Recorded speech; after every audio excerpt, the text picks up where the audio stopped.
Assalamu alaikum viewers. Welcome to my new channel LK Educational Tutorial. আজ আমি আপনাদের জন্য একটি গুরুত্বপূর্ণ রাইটিং নিয়ে আলোচনা করব। রাইটিংটি হলো story on unity is strength. এই রাইটিংটি আপনাদের জন্য অত্যন্ত গুরুত্বপূর্ণ, কারণ এই রাইটিংটি জিএসসি, এসএসসি ও এইচএসসি বিভিন্ন বোর্ড পরীক্ষায় একাধিকবার এসেছিল। তাই আমি আপনাদের জন্য অত্যন্ত সহজ ভাষায় বাংলা অনুবাদ সহ এই প্যারাগ্রাফটি তৈরি করেছি।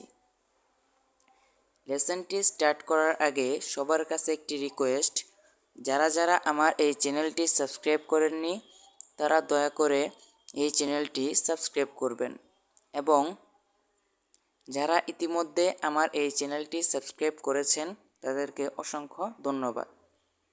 তো লেসনটি স্টার্ট করি।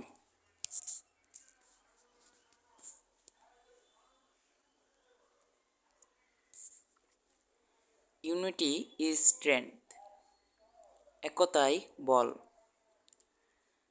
There was an old man who lived in a small village. একটি ছোট গ্রামে এক বৃদ্ধ লোক থাকতেন। He had 4 sons.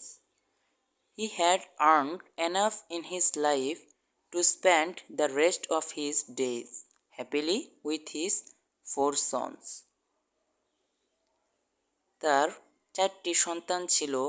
4 ছেলেকে নিয়ে বাকি দিনগুলো সুখে কাটানোর জন্য তিনি তার জীবনে যথেষ্ট উপার্জন করেছিলেন।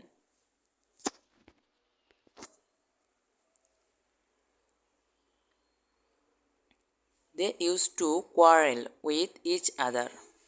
তারা একে অপরের সাথে ঝগড়া করত। The old farmer was very ill এবং lay dying in his bed. বৃদ্ধ কৃষক খুব অসুস্থ ছিল এবং তার বিছানায় শুয়েছিল। He always worried about them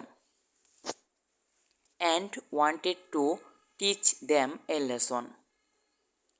তিনি সব সময় তাদের জন্য চিন্তিত এবং তাদের একটি পাঠ শেখাতে চেয়েছিলেন।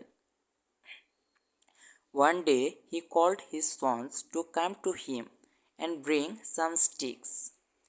Then he tied all of the sticks in a bundle. একদিন সে তার ছেলেদের ডেকে তার কাছে এসে কিছু লাঠি নিয়ে আসে। তারপর সব কিছু লাঠি বেঁধে দিল।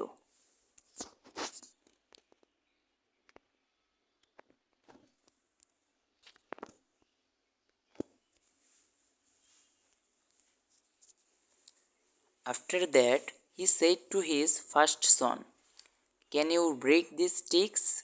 এরপরে তিনি তার প্রথম পুত্রকে বললেন, তুমি কি এই লাঠিগুলি ভাঙতে পারবে?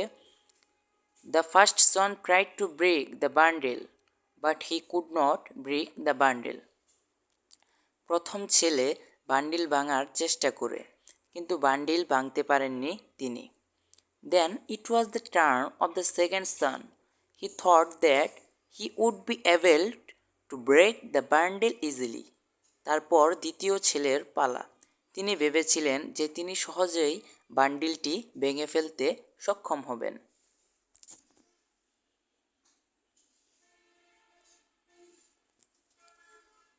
He tried his best for a few minutes to break the bundle of sticks.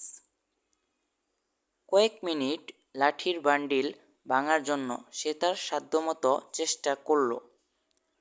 But it was not so easy to break the bundle, so he failed. কিন্তু বান্ডিল ভাঙা এত সহজ ছিল না, তাই তিনি ব্যর্থ হন। Then the third son also tried to break the bundle, and he failed too. তারপর তৃতীয় ছেলেটিও বান্ডিলটি ভাঙার জন্য চেষ্টা করেছিল এবং সেও ব্যর্থ হয়েছিল। Now the old farmer asked them to unite the bundle.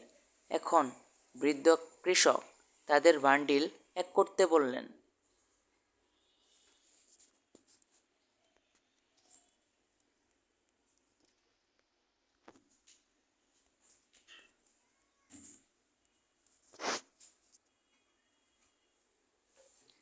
and told his sons to take sticks one by one and also asked to break them.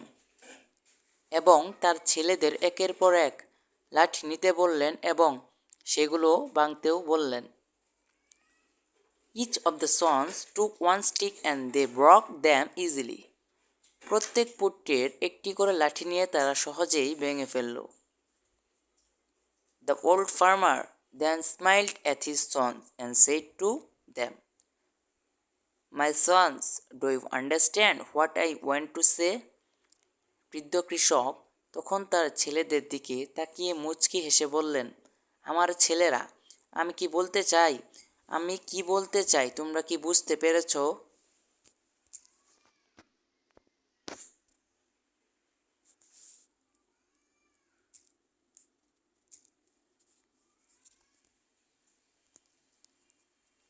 Now, all the three sons get the point of their brother was trying to teach them.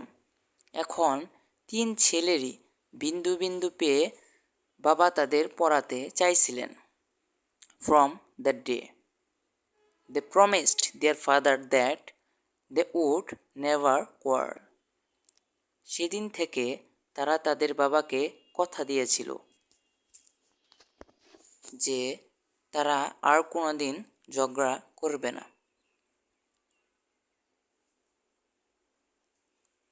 So এই পর্যন্তই ছিল আমাদের এই writing স্টোরিটি। তো এইভাবে যদি কেউ সুন্দরভাবে পরীক্ষার হলে মুখস্থ করে কিংবা বুঝে বুঝে পরীক্ষার হলে লিখলে সে অনেক ভালো মার্ক পাবে। আর যদি কারো শিখতে এটা অনেক কষ্ট হয় তাহলে চতুর্থ বা পঞ্চম প্যারাটি বাদ দিলেও তারপরেও যদি সে লেখে তাও সে অনেক ভালো মার্ক পাবে। সো এই পর্যন্তই ছিল আমাদের এই প্যারাগ্রাফটি। ভিডিওটি যদি আপনাদের কাছে ভালো লাগে তাহলে অবশ্যই লাইক, কমেন্ট এবং শেয়ার করুন। আর প্রতিদিন নতুন নতুন রাইটিং যেমন প্যারাগ্রাফ, স্টোরি ইত্যাদি পেতে দয়া করে চ্যানেলটি সাবস্ক্রাইব করুন।